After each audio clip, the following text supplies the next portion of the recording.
ばかり皆様の出発時刻を遅らせていただきました。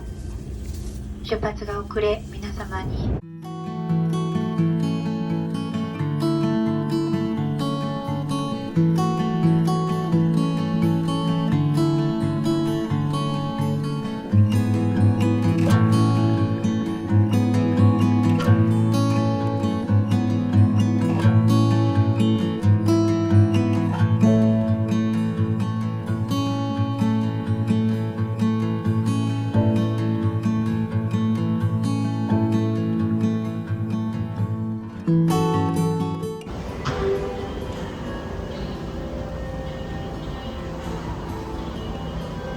Nakalimutan ko nang i-vlog yung layover namin sa Japan. So, mayroon kami layover ng 6 hours sa Japan.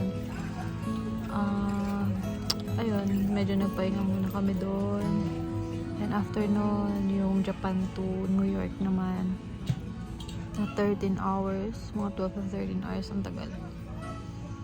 And then right now, ayun, nandito na kami sa New York. Waiting kami ng airport ng plane going to Raleigh. So quick turn lang tayo dito sa JFK. Dito kami, waiting kami ng papuntang Raleigh. Mamaya pa kasi kami ng 3:10. So ayun, American Airlines yung sasakyan namin. Ganito. So kami sa number 33. Itong batang to kanina nahilo, as in nag-back down talaga siya. Kasi nadapa. After nung pagbaba namin ng tawag dito ng plane from Japan, nadapa siya. As in talagang nag-back down na kinabahan si daddy. Akala niya nag-seizure. Then ayun, sa immigration kanina pinakita lang namin yung visa packets namin. Nagtanong lang siya regarding kung kanina daw ipapadeliver yung green card. So, matagal naman na yun. Natanong din yun before sa consul. So, yun. Same pa din. So, dito ko muna tatapusin tong vlog na to. Mamaya na lang kasi grabe. Nakakapagod tong biyahe nito. Sobrang nakakapagod siya, guys. Parang feeling ko gumagalaw pa rin ako kahit nasa waiting area na lang kami.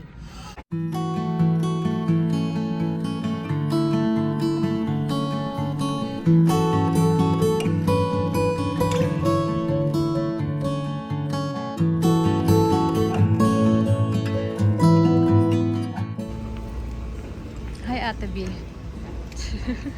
Mga pagod na. Lupi. Hi.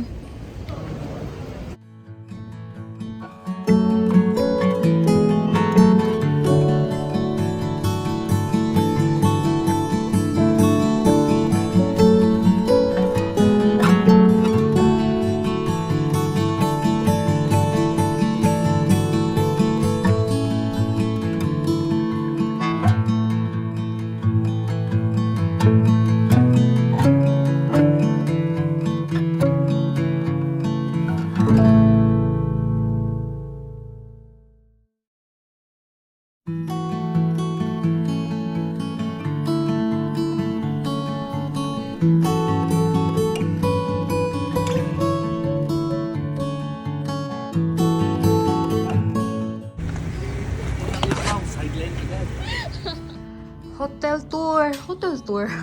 Ay ate, nakakapagod, binuhat. So ayan, ari ko. Lupi. Dito kami for 2 days. Ano ba yan, Lupi? Ayan.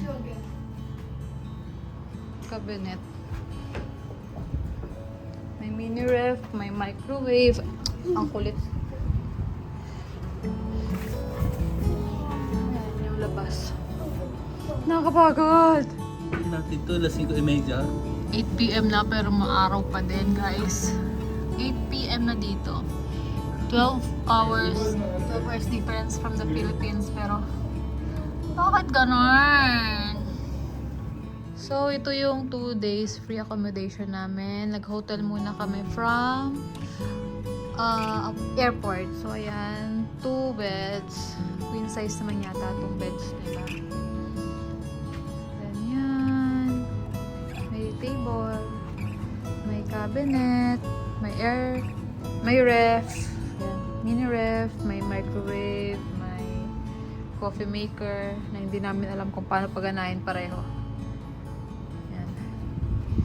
And then, ito yung malaking aircon. At malabo.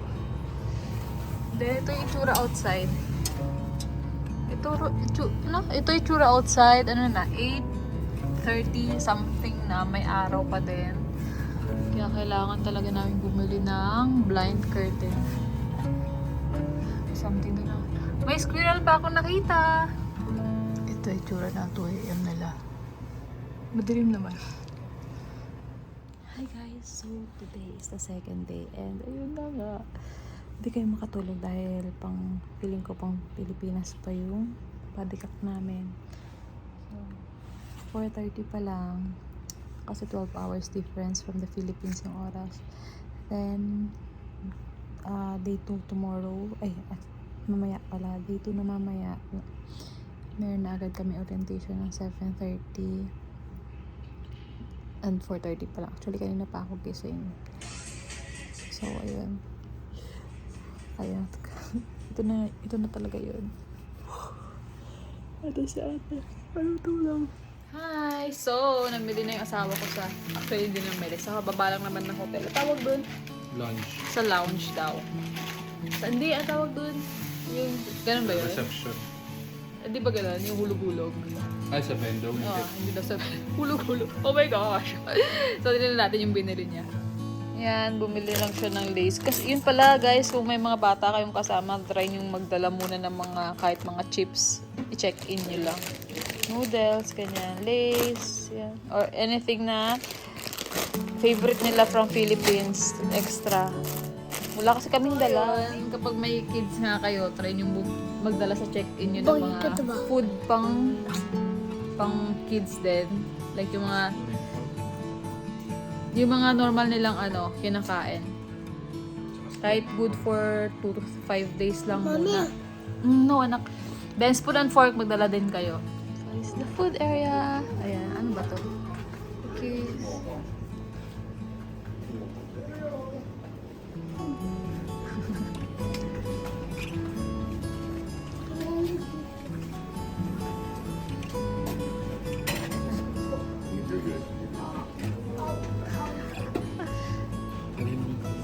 Wala silang rice, anak. Walang rice dito. There's no rice. First meal ni Baleng. Baleng. What can you say?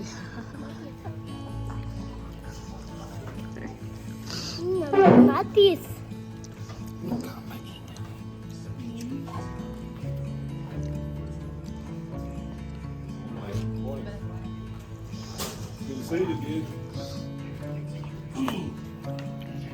Breakfast time.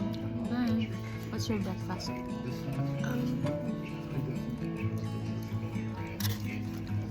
Very Americanized. Walang rice, guys. Rice, please. Away.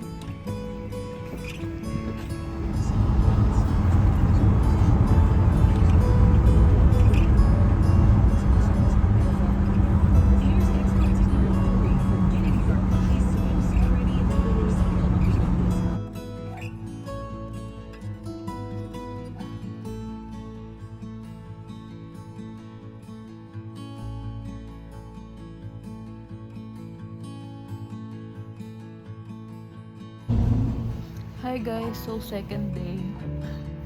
Hindi kami makatulog pa ng maayos so far. Ano pa lang. Ayan o. 4:05. Pero gising na kaming lahat. So ayan, si Lupi gising na, si ate doon gising na, si daddy gising na. So ang ginawa namin kahapon, hindi ko na vlog. Pumunta ako ng hospital. Mga ano lang naman, orientation kung saan marorotate, ano yung schedule for 1 month. Then, nag-laboratories, nag-titers, nag-x-ray, nag-drug test, fit testing, tapos yung mga overall wellness, in-assess, ganyan.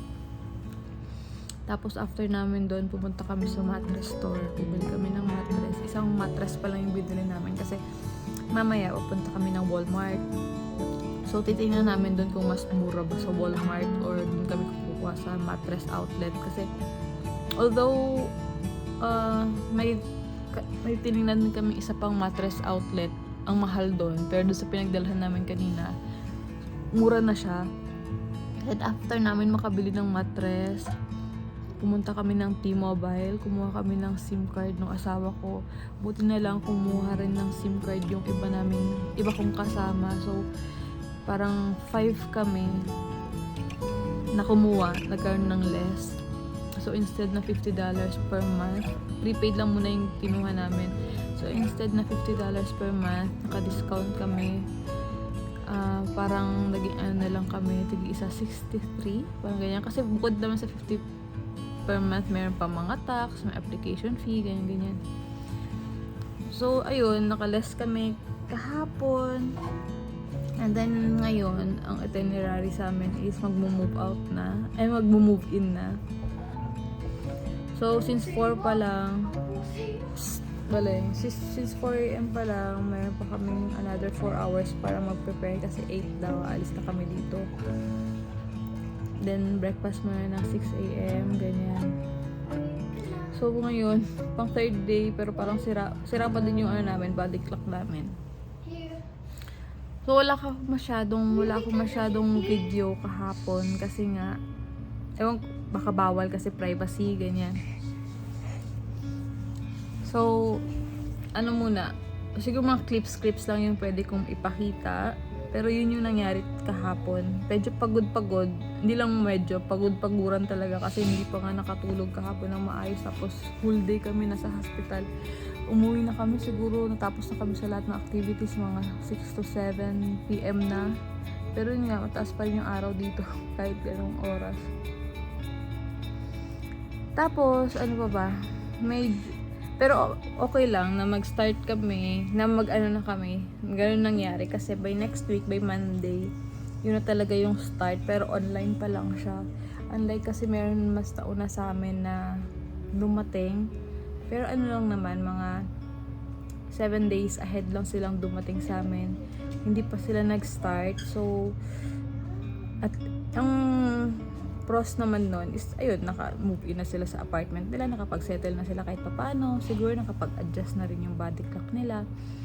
So, kaya sa amin, yun nga, kakarating lang namin, diba? So, medyo hilo-hilo ka pa, tapos nag-ongoing orientation agad. So, maglagay na lang ako ng mga clips dito kung ano yung nangyari kahapon, kasi hindi ko na masyadong na-videohan at bangingin na ako. So, ayun lang guys, thank you for watching, mamaya ulit, bye!